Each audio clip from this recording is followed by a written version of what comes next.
City of Abuja. 25 minutes gone past 7 o'clock. It is the first day of April 2024. Let me take our time to wish everyone listening to us this morning happy new month to you. And of course, new month comes with a lot of its own benefits, challenges as well. And we as Nigerians will rise as one to ensure that we overcome our collective challenges. Okay, welcome to the show. This is the Front Page Review right here on Voice of the People 96.1 FM. My name is Simeon Sunday, and it's about time for us to get straight to some of the trending issues across several newspaper platforms. But before we get straight to it, let's begin with the segment Who Said What? And this is just sound bites of individuals who have made certain comments all through the weekend regarding issues, in politics, whether it's locally in their state level or at the national level. And of course, let's begin with a statement credited to Obasani, the current governor of Kaduna State, who talked about why Kaduna State cannot pay salaries. And of course, he gave a reason for this. And according to him, it is because, the former governor left them with a lot of debt. He had to pay a couple of debts. This comment have, elicited response from a lot of Nigerians lately. Despite the huge body of about $587 million, 85 billion naira, and 115 contractual liability sadly inherited from the previous administration, we remain resolute in steering Kaduna State towards progress, sustainable development. We have conducted a thorough assessment of our situation and are sharpening our focus accordingly. It gladdens my heart to inform you that despite the huge inherited debt on the state, till date, we have not borrowed a single kobo.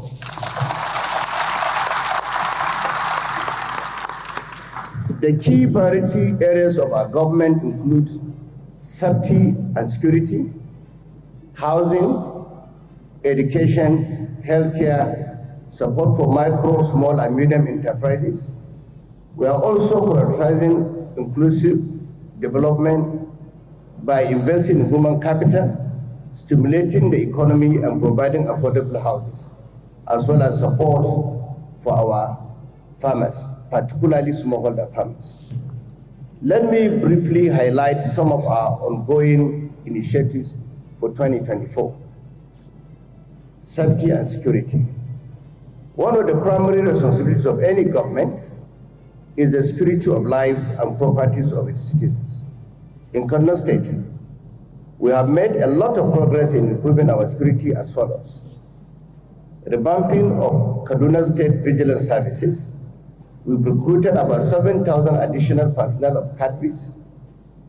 We have equipped them. We also purchased about 100 Hilux vehicles that will distribute to core security agencies here in Kaduna State. We have performed groundbreakings and mobilized contractors to site for the following roads.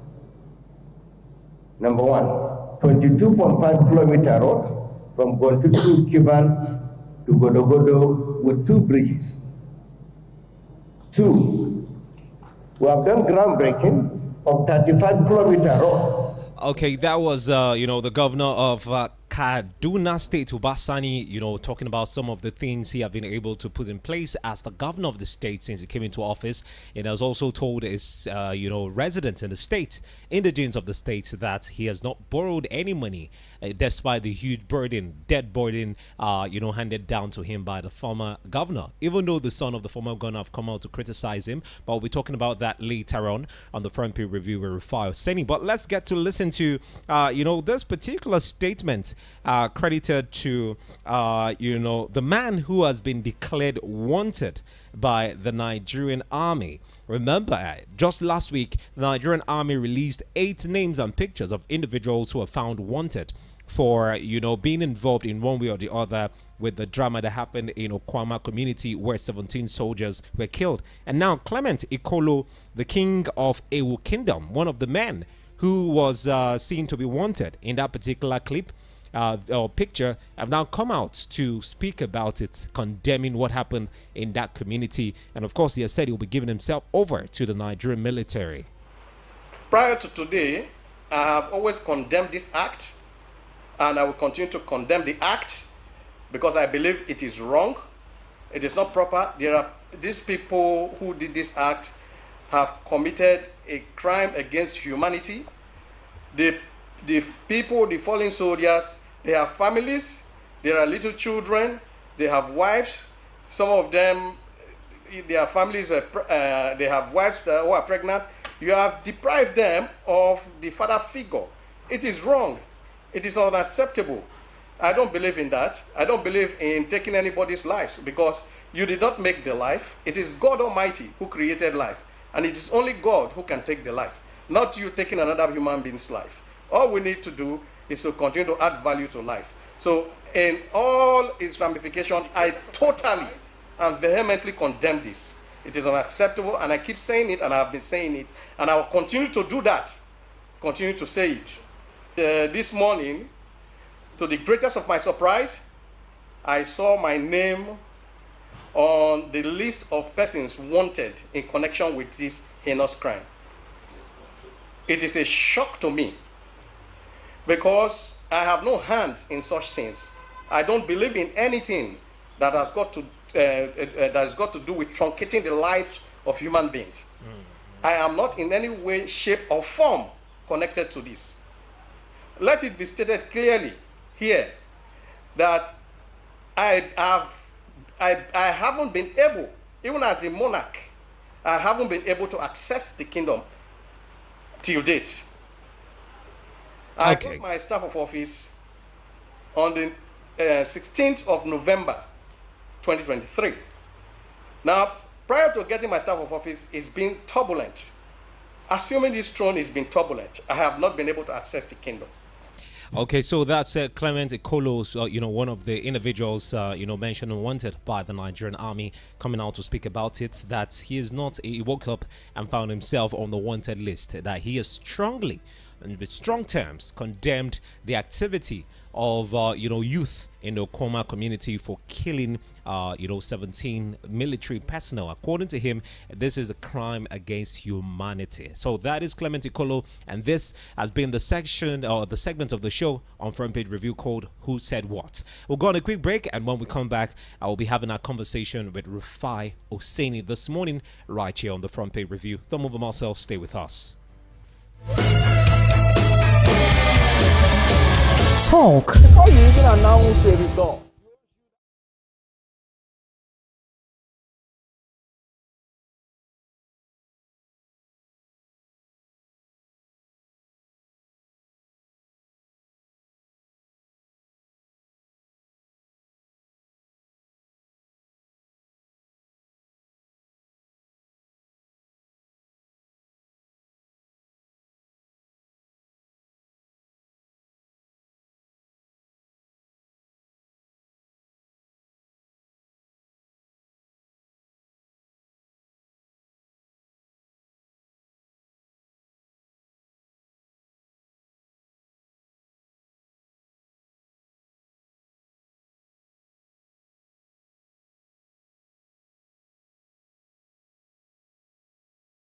To raise an alarm on the Front Page Review, weekdays at 7:15 a.m. Now you have a voice.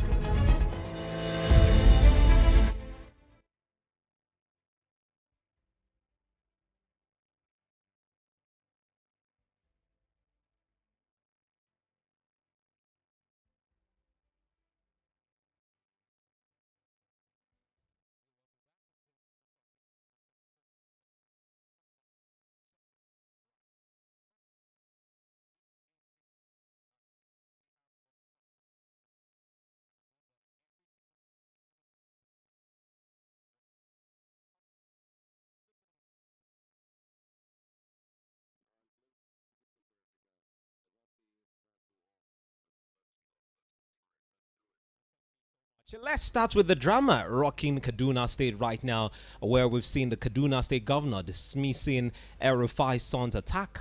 A statement credited to Obasani, which we saw the video. He said he inherited a huge debt with the son of the former governor, have come out to criticize him. And as a result, an APC women leader has also been, sacked for criticizing Obasani over that particular statement. What do you have to say about it? I mean, Obasanjo is the current governor, and if he says that there's a lot of debt in the state that's affecting their FAC allocation, there is debt in the state. That's not the same. So I don't know why they're attacking Obasanjo. Didn't they expect Obasanjo to talk before? Didn't they owe the debts? Can you lie about it? So all of this attack is not because the problem El-Rufai has created. He has created it for Obasanjo.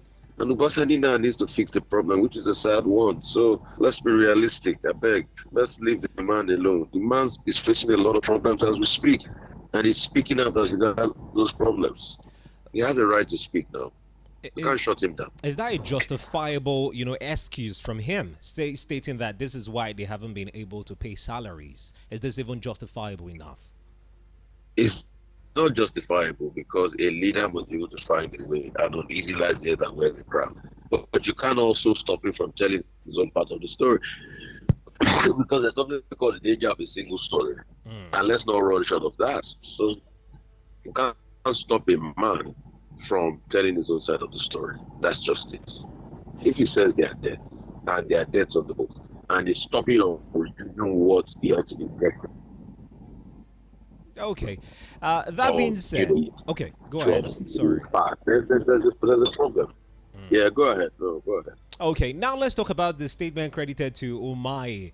I saw it this morning and I was wondering when some of our, politicians became, soothsayers or even prophets. It's a statement by Umahi saying that God told him that Tinubu's government will last 8 years.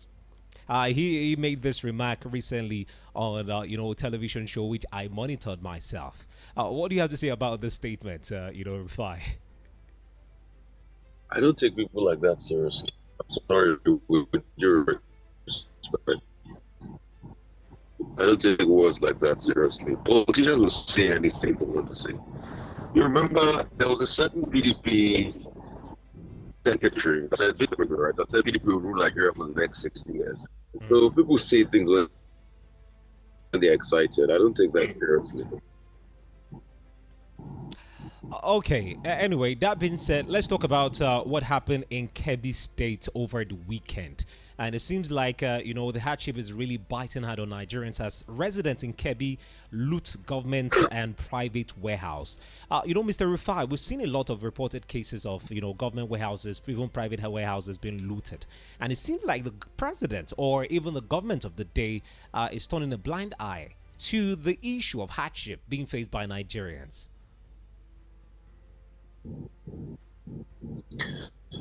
I mean, true. So sorry, Mr. Rufai. Let's try to reconnect with you. The line is breaking at the moment. Really terrible network. Let's try as possible to reconnect with him quickly so we can actually have a smooth conversation. Okay? Yes, go ahead, please. Yes, can you hear me? Okay. Apologies for that. Okay, it's back up. Hello. Welcome back. Hello. Hello, Rufai. Can you hear me?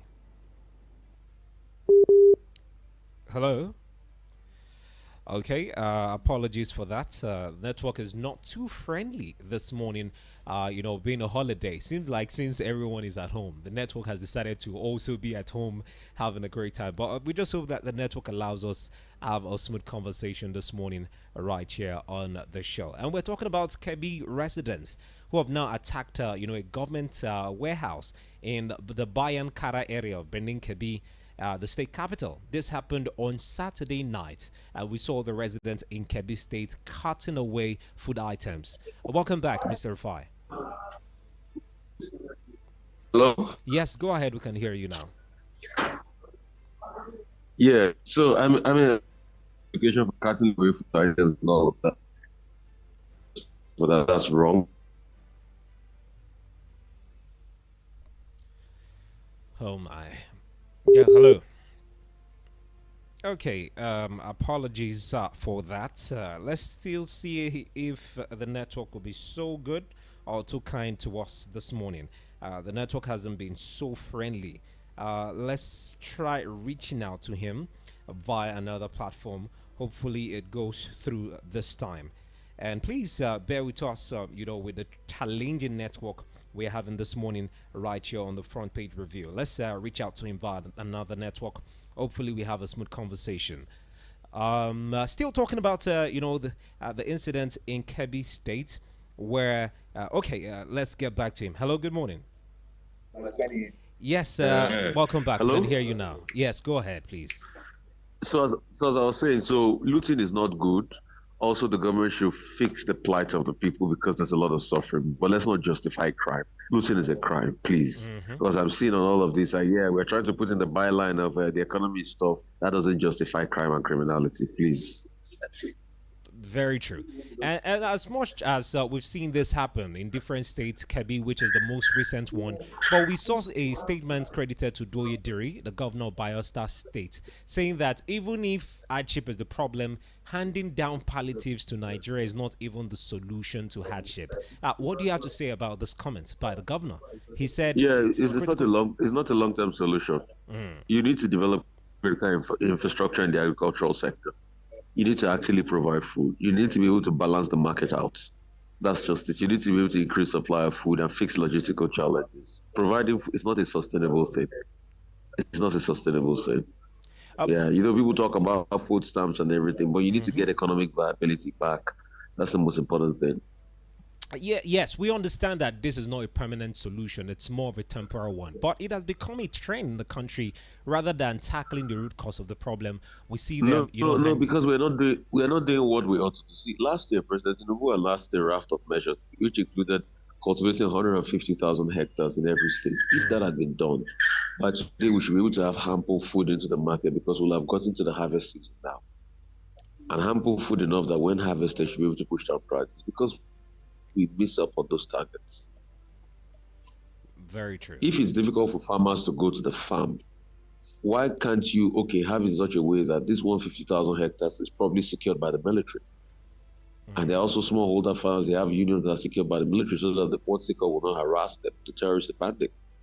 And then you have to help them cultivate and you bring these things to the market. It will tremendously reduce prices. So it's because of a lot of missed opportunities. Okay, look at us, for instance, now. A couple of years ago, we said we want to ramp up cocoa production to about 400,000 metric tons a year. If we had probably done that on success, yes, we would have made close to about over $12 billion from cocoa alone because cocoa prices have risen from $3,000 per metric ton to about $9,000 per metric ton. So it's a lot of the missed chances that we don't look at. I mean, and these were the things that were stated in Reverend Father Coker's homily yesterday that he sent across. Very detailed. It's been a country of a lot of missed chances. And that's why Nigeria doesn't thrive. When you miss a lot of opportunities, success doesn't come. Will we see, any governments, whether, in the coming days, probably this one or the next, that will take a decisive action and take a stand against hunger and start putting in place strategies, just as recommended by Bishop Coker in a statement yesterday? The earlier they do, the better it is for them. Okay, finally, before we let you go, let's talk about, the Ningi saga right now. On the cable, it has now been reported that Fabio has now bowed to pressure, saying that Ningi will rejoin the Senate in a few days. But we saw the back and forth with northern senators and south senators. Northern senators putting pressure on Fabio. The South saying no, don't accept. Truth is, Ningi has been vindicated largely. Yes, the problem with Ningi probably might be his manner of presentation of those ideas. But it's been vindicated largely. Seriously, it's been vindicated. And that's it. When you talk about vindication, a lot of people would expect that, there was a Simon, there were a lot of frivolities. How can you prepare budgets where there are no location of projects? There was a lot of ways to pad.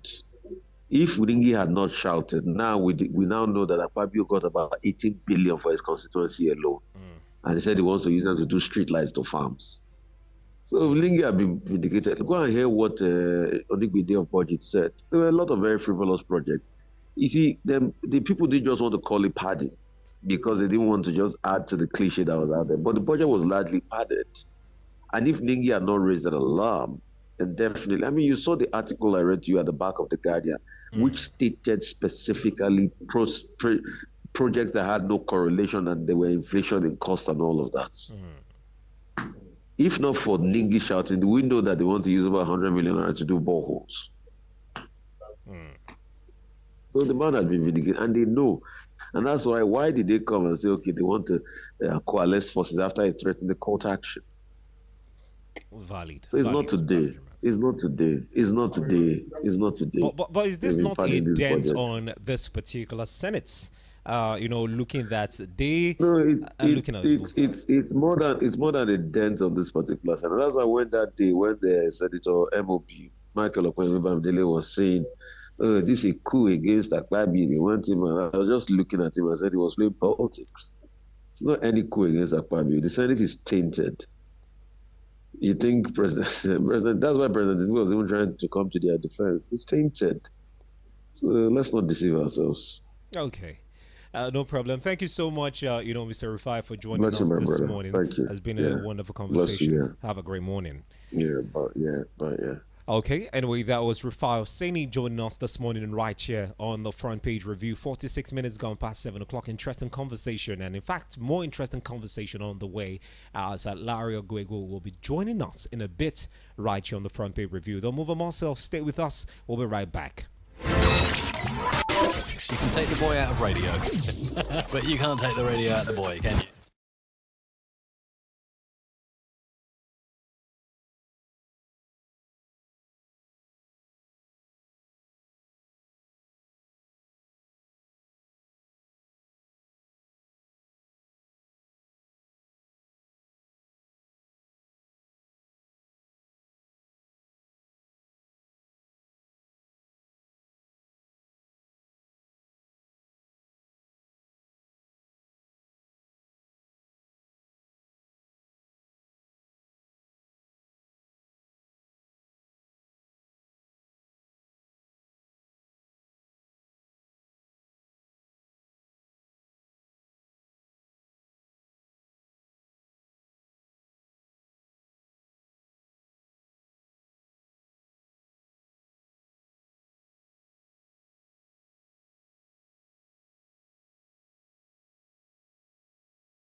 The front page review. And remember, you can be a part of the show. The number to call to react to any of the headlines you find interesting this morning is 0700 010 961 961. Feel free to call us up via the studio number or send us a message on WhatsApp 0700 010 961 961. And feel free to join us on YouTube. We are live on YouTube. Find us on YouTube at Voice of the People Abuja. Just impute on YouTube Voice of the People Abuja and you'll find us right there on that particular platform. All you have to do is subscribe to the page, like our content. You missed out on previous editions of the show. You can actually join in and react to it, okay? And of course, we're being joined by Larry Ogwegwa, in-house analyst. Good morning to you, Larry. Good morning. How are you doing today, Sunday. Mr. Larry? Happy Easter. I'm doing well. I'm resting and trying to take another look at Nigeria in the spirit of Easter. You said you're trying to take another look at Nigeria, but let's look at one person who has taken a look at the current situation in Nigeria and how Nigeria is being run and how the country is faring. Let's talk about Bishop Kuka for a bit before we move on to other trading issues in the news this morning. And according to reports, statement created to Bishop Kuka, he talked about Nigeria and how, leadership is affecting us as a nation. And he made a statement which is clearly written on Nigerian Tribune this morning. And on the headline, it says, we are reaping what we sowed yesterday. Nigerian leaders are like men in a drunken stupor. I don't know if you saw part of the excerpt, written by Bishop Kuka himself. Very lengthy post and, talking about healing for the country. And some critical, statements he made yesterday during his Easter message. I don't know if you saw it. What do you have to say about it? Yeah. Bishop Matthew Hassan Kuka is an oracle of sorts. I listened to him yesterday also talking about the Nigerian situation live on television. And sometimes I wonder why we are like this as a nation when we have men like that. The reason is simple. We don't listen to our most intelligent men and women. Our leaders actually do not listen to anybody except the few persons who they want to gang up with and do their bidding. What Bishop Kuka said is obviously true. Life is about sowing and reaping. And what he said in not too many words is that what we sowed yesterday, we are reaping today. There's something he said while speaking live on television that I found very interesting. And it's something that I've alluded to quite a few times myself, but he said it bluntly. He said that we cannot be talking about infrastructure and all of that if we do not address the problem of insecurity. That's number one. He said it very bluntly. Some people think we should be making progress now while talking about insecurity. But it struck me that if you go and construct roads and people cannot use the roads for fear of being abducted or killed, then you haven't really achieved much. Common sense would dictate that, first of all, fix the problem of insecurity, and then every other thing will be added onto you. You can now do your roads, do your agriculture, do your youth empowerment and development and all of that. And he said it simply and bluntly. And he also added that it looks as if the problem is that we don't have the political will to tackle insecurity, because it appears some people are benefiting from the state of insecurity in the country. That is also true. And these are truths that sometimes mere mortals are afraid to talk about. There's something we call war economy. When nations are at war, there is an economy that is attached to the warfare. People supply weapons, people supply ammunition, manage special war situations. And when it comes to war, the budgeting is not done in a stingy manner, because the country involved or the region involved wants to win. And there's a kind of insecurity economy that it appears that some persons are benefiting from.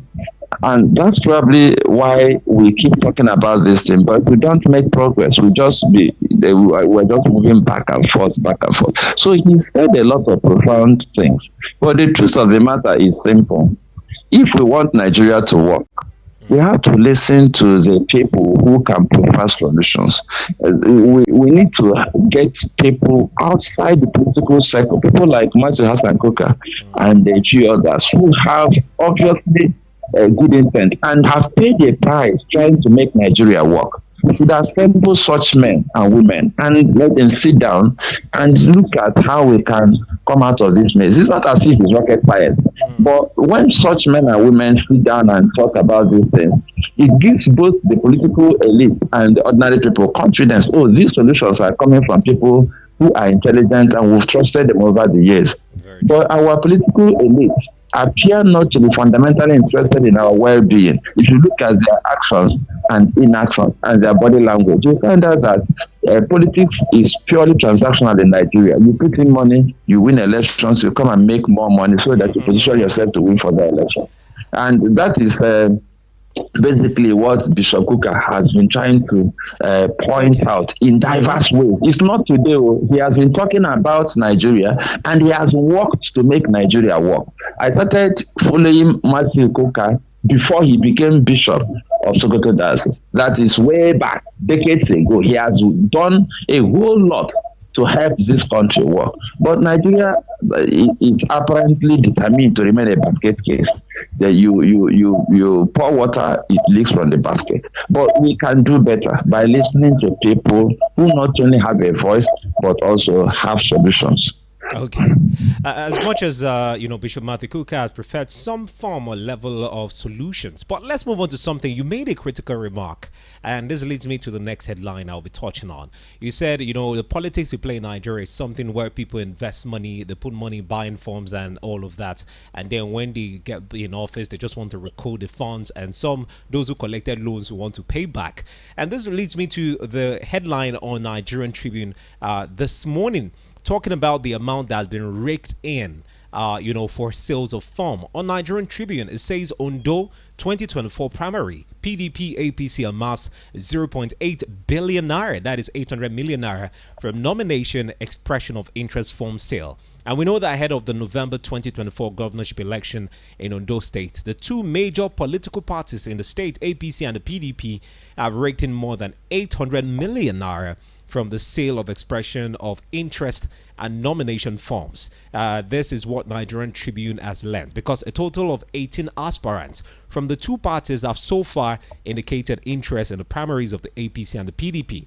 And more aspirants are expected to pick up forms within the week as the expiration of the deadline draws near. So now looking at the amount pegged for sale of forms in the Ondo election, we saw the APC, governorship candidate as well, picking his own form, and forms are even pegged at about, 50 million naira, 10 million, for expression of interest, 40 million for, the form itself. When you put all of this together, you get to ask yourself, when people invest this huge sum of money in getting forms, just as you said, wouldn't they want to go back to office and first record their investments and pay back those who probably they've collected monies from, Mr. Larry? I think there are a few fundamental issues we need to interrogate when we talk about expression of interest at 10 million and the form at 40 million. The first fundamental problem with that arrangement is that we exclude good men and women who may want to lead us. When you say that you need 40 million naira to buy a form, even 10 million naira to buy a form, most people with good intentions will not buy the form for 10 million naira. I will not buy a form to go and work for people for 10 million naira. Why should I pay 10 million naira to buy a form that will enable me to go and serve people? It doesn't make sense, really. So the first thing we have done is to exclude people with good intention. Even people with good intention who have the money will not go and pay the 10 million. I'm telling you. It takes a certain degree of having a warped mind or being a political crook to go and pay 50 million because you want to contest an election that you may lose. Meanwhile, when you pay that 50 million, you now start the process of looking for money that you use to buy votes and buy officials and buy all kinds of things. So the first thing we have done is to monetize our democracy to the extent that it's not democratic anymore. Because when people are disenfranchised because they cannot buy expression of interest forms, then it is not a democracy. That's the first fundamental issue. The second point that we don't even talk about often is, why are we asking for all this money from aspirants? What do the political parties do with the money? Do they even make the expenditure public? They collect billions sometimes. When you have national elections, the National Party Secretariat, they collect billions. The states raise billions, tons of money, and nobody tells us how this money is spent. The parties are so opaque. That is why, if you notice the trend, after gubernatorial and presidential elections in Nigeria, party chairmanship is the next most sought after position. Because if you are not able to collect the pulse of the state or the nation, you collect the pulse of the political parties that are doing well. You can see what's happening in the Labour Party now. Go to the state, you see people hustling to become party chairman. Why? Because they not only have political influence, they have a large budget that is largely unsupervised. I have not seen party chairman yet dragged to EFCC for embezzling party funds. But some of them take more money than some of the governors that we are dragging up and down took out of their states. So that's the second critical point. Do they ever account for this money? You sell funds for 50 million naira, that is from an expression of interest. So what do you do with the money? Do you ever tell us? Because this is a public institution. They're supposed to tell us this is how we spend the money that are used to us. They don't tell us. They don't tell us. And then, of course, the third part, which is the part we all talk about frequently, is the fact that when we buy funds for 50 million, it tells you that the politicians are investing money in what I call political business. And the party is basically their shop. They trade with the rest of us.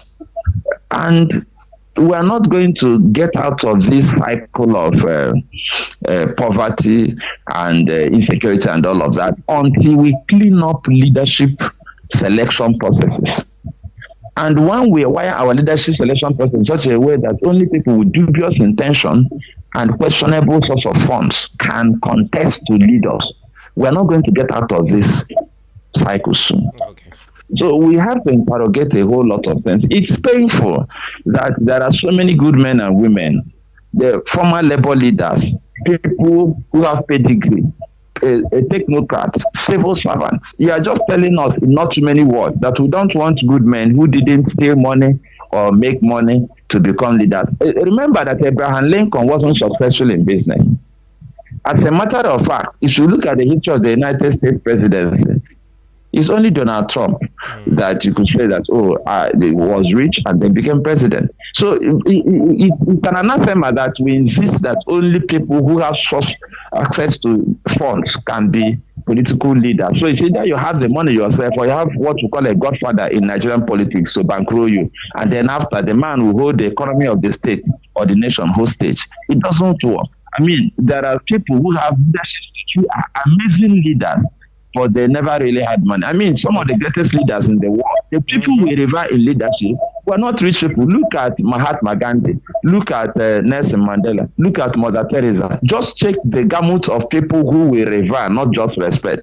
Look at what's his name, Martin Luther King Jr. These are not men with money and assets, but they were the greatest leaders we had in modern times. Of course, go back to our own very Jesus Christ. So when you think about some of these things, it begins to challenge you to question the leadership selection process in Nigeria, which says you must have tons of money to become a leader.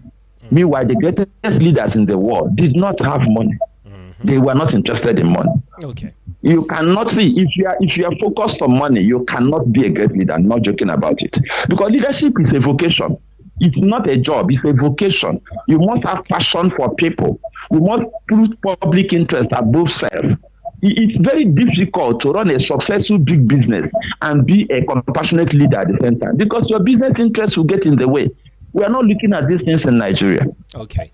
Anyway, it's hard. We need to begin to interrogate this matter again.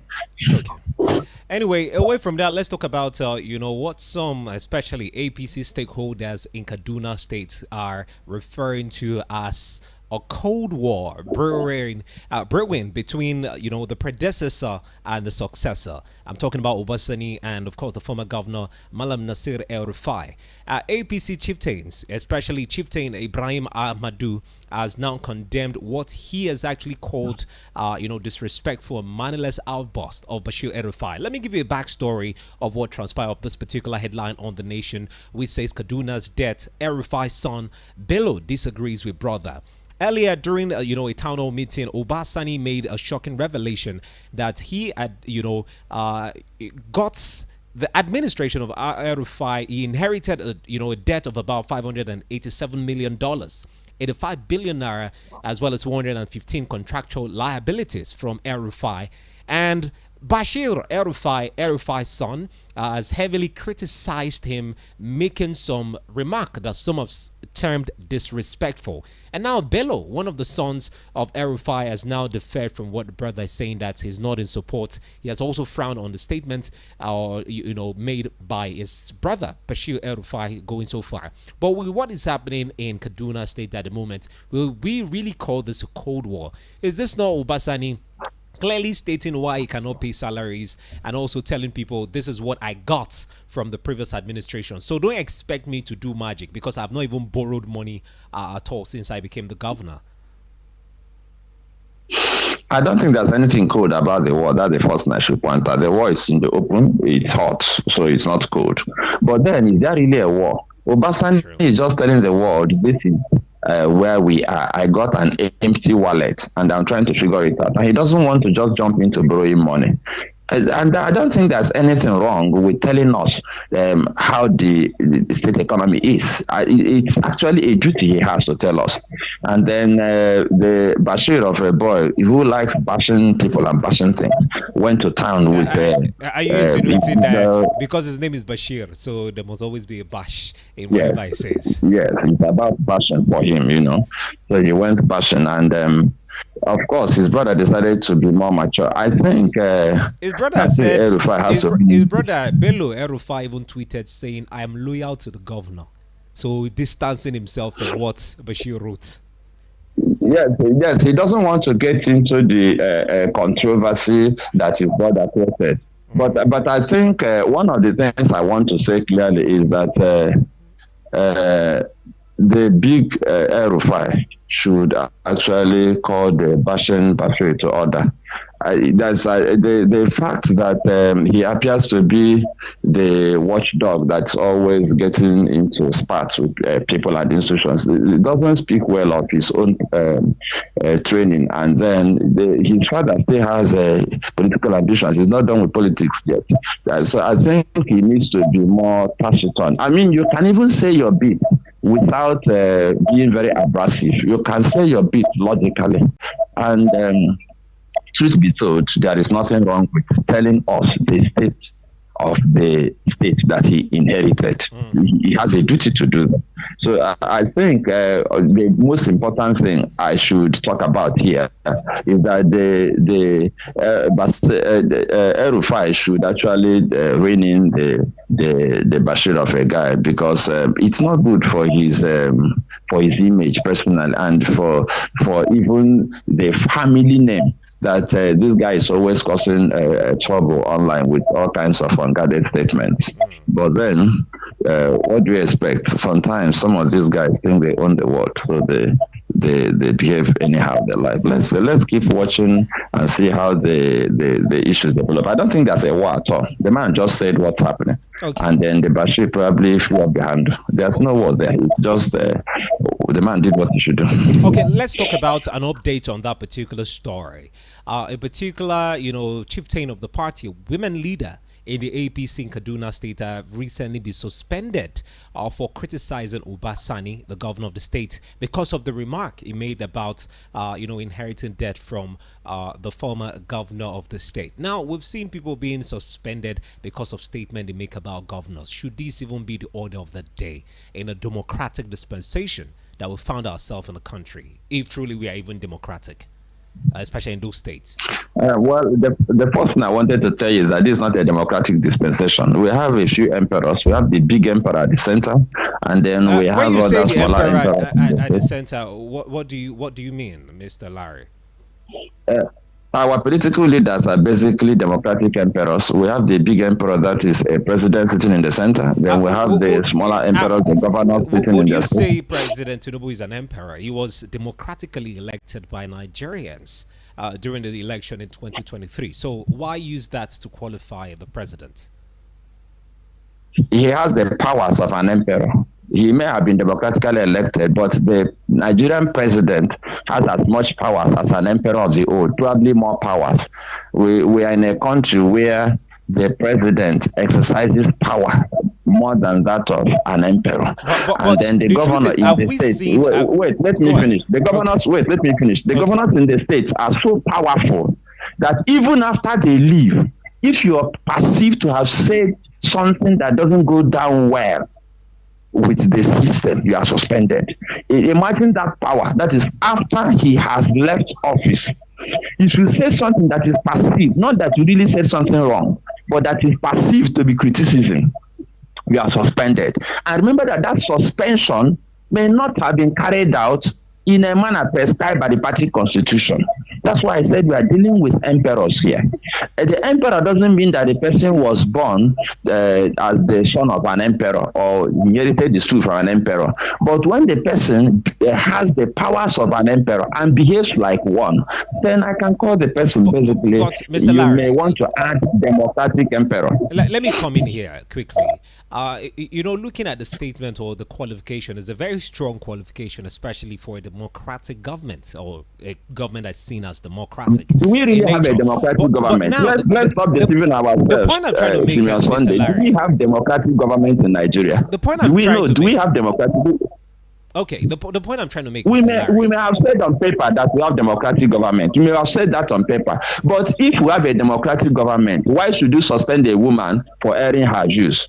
Why should journalists be arrested and incarcerated for writing articles? Why should people be incarcerated for having divergent opinions just because I don't like what is happening and I say my bit and somebody thinks that I've said too much? We are pretending about this issue of democracy now. The fact that we have something written on paper, what we have, do we even have proper elections in Nigeria? Elections actually constitute the foundation of democracy.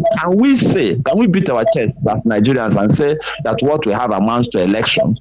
Can we say that? That is, even foreigners are laughing at us when you consider how we conduct elections. This is one of the funniest countries in the world. Why can't we, for instance, finish all post-primary controversies before we go to elections? Why can't we finish all post-election matters before we swear people in? How can a person be a governor and be going to court? You're a president and you're going to court. Why are we pretending about this our democracy? Is this democracy? Mr. Larry, look at Senegal. Look at Senegal. How many days did it take them to tidy up the elections?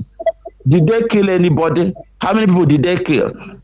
And then they are going to swear in the president, and life goes on. Why can't we just sort out ourselves? So we have a democracy on paper, and we are saying that it's improving. For how long will it improve? For 100 years before we get it right? Mr. Larry, the point I was trying to make. Okay, let me quickly make the point, and then you can just wrap it up so we move on to another headline.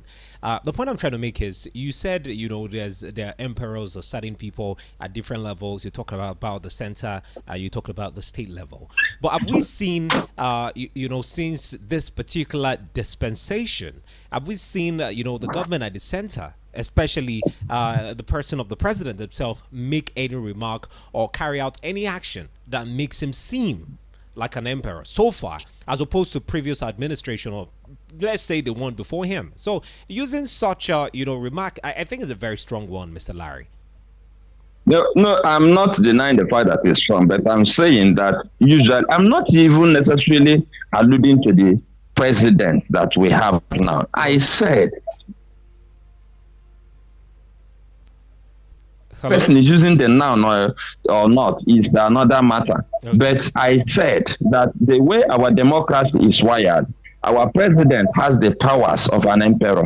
and the governors have the powers of an emperor. In fact, the powers are so enormous that even when they don't say anything, even when they have not made their position known, people align themselves so that the emperor will not be upset, so that they will be seen to be supporting the emperor, as it were. Okay. So I think you need to understand where I'm coming from. I wasn't necessarily talking about the president here or any particular governor, but I said that we have emperors in our so-called democracy.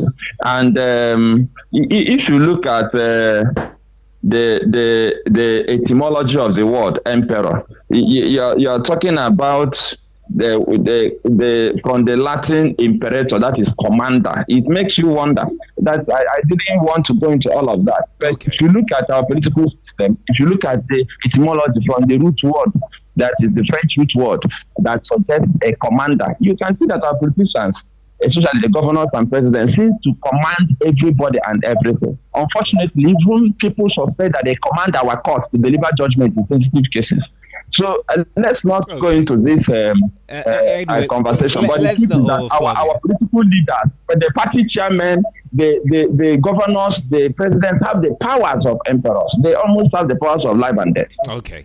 And we have to trim those powers so that we can have a real democracy. Okay, that being cleared, let's move on to another headline quickly because we're having, a short time to have this conversation.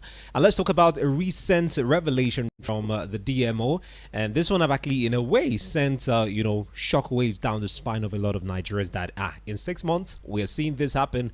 On Nigerian Tribune, it says revealed 13 new governors borrowed 226 billion naira in 6 months. That is on Nigerian Tribune this morning. And the detail says no fewer than 13 new state governors collectively borrowed 226.8 billion naira from domestic and external financiers in the first 6 months after taking office, according to an analysis of the latest sub-national debt reports released by the DMO. And looking at the states that have cumulatively collected this amount of money from, foreign, domestic, and external sources, according to the breakdown of the states, it is Benue, Cross River, Katsina, Niger, Plateau, Rivers, Zamfara, and the FCT, who got about 115.57 billion naira from domestic creditors, while governors of Ebonyi, Kaduna, Kano, Niger, Plateau, Sokoto, Taraba, and Zamfara collectively borrowed about $125.1 million, which loosely is about 111 billion naira from external sources. So putting all of this together, 226 billion already borrowed from governors, 13 governors. They even new governors, so not even one that are running their second term in 6 months alone. What do you have to say about this, basically, Mr. Larry? We have to be very careful about borrowing money, whether it's domestic borrowing, external borrowing, especially external borrowing. But one of the things we must do as quickly as possible is to tighten the procedures for borrowing money. I think we need to actually find a way to create very strict due diligence that governors must pass through before they borrow money. I don't think the House of Assembly is good enough, because the House of Assembly agreeing that the governor should borrow money is not a check anymore, because we know how the House of Assembly behave when it comes to their governors. I mean, when a governor is the person who gives you SUV and gives you allowances, then ordinarily, if he wants to borrow money, you should allow him to borrow, because that may be the money he will use to buy your SUV. So I think we need to establish very strict guidelines for borrowing, especially external borrowing, because it comes with a whole lot of problems. Unfortunately, we are not thinking about that. We just allow people to borrow. And then we should ask ourselves, why do these state governors borrow this money? When we go and look at the reasons, you may be shocked that some of the reasons are really for projects that are basically for consumption. Some of the reasons for borrowing may even be for frivolous projects. Apart from being for consumption, they may be just sheer frivolous projects. Then the other question we must ask is, do they need to borrow money? I mean, if a state, for instance, is planning to build a new government house with tens of billions, and then you go and borrow money to fund some other project. Doesn't common sense tell you that if you prioritize your expenditure, if you realize that you don't have to spend that much money or any money at all building a new government house, that you can use the money to solve this other problem. So we need to become more careful about holding governors accountable and political leaders across the board accountable on how they spend money. Because it is their huge appetite for expenditure that makes it possible for them to borrow money. That is create that hunger to borrow money. I mean, when the money around is not enough, they borrow more to just meet their craving for money. They just want to spend money. Is it really craving, Mr. Most of the money is spent. Would you say it's just craving, or they're just borrowing to fund, some infrastructure and possibly for some pay salaries, as we've seen in recent years?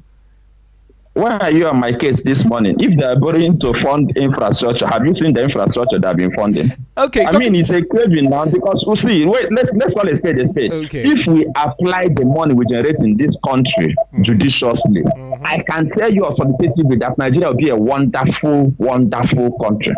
If we apply our budget and we don't allow corruption to happen to it, we don't allow the money to grow wings and fly away, we don't allow monkeys and snakes to swallow the money, Nigeria will be heaven. People will be emigrating to Nigeria from other countries. So don't tell me that that it's not a craving that they don't use the money properly now. So where is the result? So is it schools that you have, or is it proper roads that you have? Or is it people who are dying of hunger looking for palliatives? I mean, let me even ask you, is it a good way to use money to keep calling people to dash them food? That you are not thinking of how to clean up the insecurity so they can go to farm. You are not thinking of how to empower them to create wealth. You are giving them fish even as government. You are teaching people to become dependent on handouts as government. So it's a thing of pride now to call people together and give them palliatives. And then sometimes you say you empower them, give them wheelbarrows. Hello, you give people wheelbarrow and call it empowerment and all of that. So let's call a spade a spade. This guy, I don't know what they do with the money, I'll be honest with you. And if you want to know what they do, go and ask EFCC. The records are there. How many governors reach their tenure without visiting EFCC? And sometimes just in prison.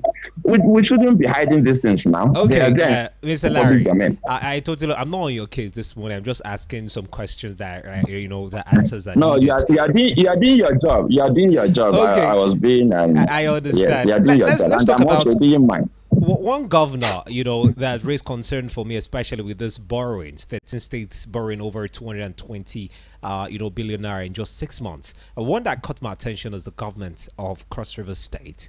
And for the subnationals, a breakdown of that particular data from the DMO shows that Cross River State Governor Basio II, took the highest loan of 16.2 billion from domestic and $57.95 million from foreign creditors between June and December 2023. Cross River State is one state that, tickles my fancy anytime it comes to issues like this. Because, the former governor of the state, should I say, was someone I heavily criticized. Because, I call him the theater art governor. We've seen him come out to cry on TV saying, I wish I had the funds, but all of that. But we've seen that Basio too is taking a different turn from, his principal, the man who he took over the arms of power from. But looking at Cross River State, this money has been collected, 16.2 billion from domestic, $57.95 million from foreign creditors. You ask yourself, what is he using it for? Because it's not visible in Cross River State. I can say, because, I'm from Akwa Ibom, and I'm being neighbored by Cross River State, Mr. Larry. I think you just confirmed what I was saying. You're asking the same question. So what is he going to do with the money? I think anytime they say they are borrowing this money, they should tell us in clear terms with timelines and deliverables what they want to do with the money. I don't think it makes sense even for the media to be telling us that they took 6 billion, 10 billion, 15 billion without telling us that because for them to apply for a loan from external sources or internal sources, they must say precisely what they want to do with the loan. So I'm suggesting that anytime we want to have these conversations, there should be even their own statement about what they want to do. So we can also keep an eye on what that their intention. Are they doing? Are they not doing? Finally. I'm talking about Cross River. Cross River should be one of the wealthy states in Nigeria, considering the arable land and the fertile land that they have and all that. Okay. But incidentally, like you said, they wasted 8 years doing drama with the governor that was more interested in dressing up and speaking fancy English and giving tongue twisting titles to his budget than focusing on governance. Anyway, Well, Mr. Larry, let's leave Cross River alone. Let's just leave that state alone, okay? Because it's a state dear to my heart. Okay, apologies for starting it in the first place. I set him up for bashing.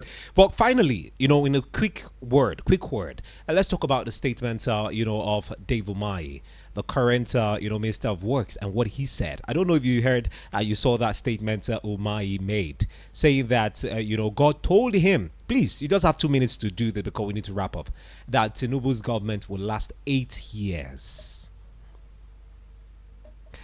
What do you have to say about this? I'm not aware that Umahi is a prophet. He's supposed to be an engineer, and he's supposed to be works minister, not a minister of religion and prophecies. I think we need to stop this issue of just dragging God into things that we want to use to just promote our position. This is basically, in my opinion, about psychophancy. Sorry, but I just want to put it simply, since I have 2 minutes. We shouldn't desecrate God's name by dragging God into our plans, that God told you that President Tinubu will lead Nigeria for 8 years. I mean, that's not the conversation for now. What we should be spending time discussing now is how to give Nigerians food. We should be discussing how to stop insecurity. Between insecurity and hunger, those are the two major problems. Because when we fix insecurity, people can go to the farm and get some food seriously, to eat. we need and to people can travel and do this. This is not a good time. God should have told him that Tinubu will fix hunger or Tinubu will fix insecurity. This is not the time to do politics. Okay. This is the time to do governance, because 2027 is still far away. I'm ashamed that our politicians are so focused on 2027 when we have problems to deal with. Thank you so much. It's actually sad. Thank you. But let me just mention this so you get to know. Sometime, during the election in Edo State in 2020, when the man or the Godwin Obasake was running for a second term, the same Umahi made a statement that has gotten viral. He actually declared that Obasake will be re-elected. And he said Obasake at the time was a true prophet of our dispensation. But now he's saying that Tinubu's administration was born of God. So it seems like there's something prophetic about Umahi. But I don't know. I'm not a prophet. I'm not in that ministry. So I'm just stating what he said. In 2020, he said it worked. Probably it might work this time. I don't know. Nigerian leaders usually have 8 years unless something stops them. It's when they get in, they're planning for 8 years. They're not planning for 4 years. Okay. So that's not prophecy. That's just political permutations, right? Extension of what's happened. Okay. Thank you so much, Mr. Larry, for joining us this morning. Yes, great talking with you this morning. Have a great morning. Happy Easter, meanwhile, to you. Happy Easter to you too. Okay, thank you so much. Anyway, that was Larry Oguego, our in-house analyst, joining us this morning on the show. Thank you for being a part of the show. It's time for me to step aside as the sports gang. I call them the sports elite crew. I will be here in a bit to bring you around the world of sports. What has happened, in the Premier League, in the different leagues across